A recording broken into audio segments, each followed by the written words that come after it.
Hurricane Irma has killed at least 3 people in the U.S. Virgin Islands. This is some of the damage that's been recorded in St. Thomas. The area was particularly hard hit by the storm. I'm joined now by Congresswoman Stacey Plaskett, who was there right before the storm. And I understand, Congresswoman, you might be going back? Yeah, I'm scheduled to fly out tomorrow. Coast Guard are going to get me on the ground right there in St. Thomas that you were just looking at. All right. One of the issues is that there are a lot of people there without cell phone service. So we're just not getting the same reporting out of there that we are out of other places. Give me a sense of what you believe has happened in the U.S. Virgin Islands.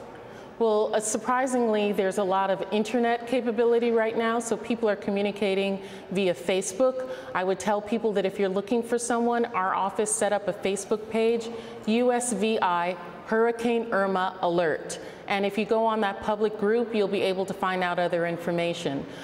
We know on the ground that in terms of electricity, 70% of all of the utilities are gone on St. Thomas, meaning the structures themselves. And on St. John, it's completely obliterated. Additionally, we've lost our hospital, many government structures, post office, fire stations, police stations, and right now the governor, our local emergency management assistance agency, as well as FEMA are doing a tremendous job to try and clear debris, trying to board up, working with local small businesses, grocery stores and other to provide safety, health for individuals, and also because we're getting ready for Jose also. Well, this is what I was going to ask you. On Saturday. We're looking at Jose. The last map I looked at just before I started the show showed maybe Jose skirting or touching the Virgin Islands. What's your sense of what happens now? Our discussions that have been with NOAA and with FEMA are that the Virgin Islands will at best get tropical storms. We recognize that previous with Irma, we thought that it was going to be more north, and an hour before it dipped down south and really blasted us. So we're telling people we need to really be cautious. Please stay inside.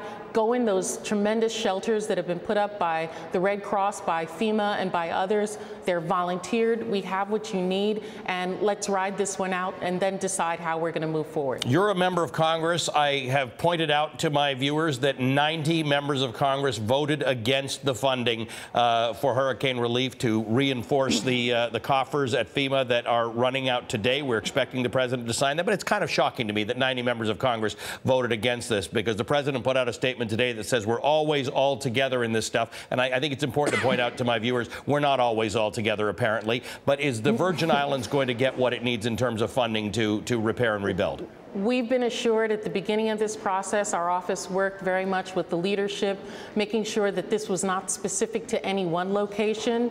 We know, and FEMA is aware, that the islands have been devastated by Irma, and they're going to allocate the money to us.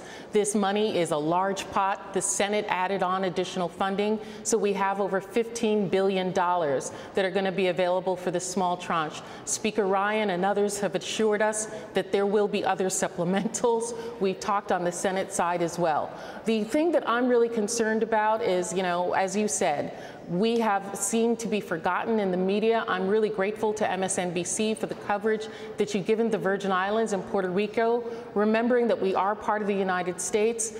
We are getting blasted not only by this hurricane, but Jose that's going to come right after. And our needs are really unique because we're isolated, because we're islands. It's taking quite a while for the Navy ships to get there, and we're all hunkered down. We're really prepared, but this is going to take some time, and we need everyone's support. Well, we at MSNBC cover all of America, and as you know, we have a particular affinity for the U.S. Virgin Islands, and we will continue to stay in touch with you. I'll be anchoring all through the weekend, so if you get down there and you've got contact, you just let us know, and we want to know firsthand what's going on with our fellow countrymen in the U.S. Virgin Islands. Representative Stacey Plaskett, thank you for being with us. Our warmest wishes to you and everybody in the USVI.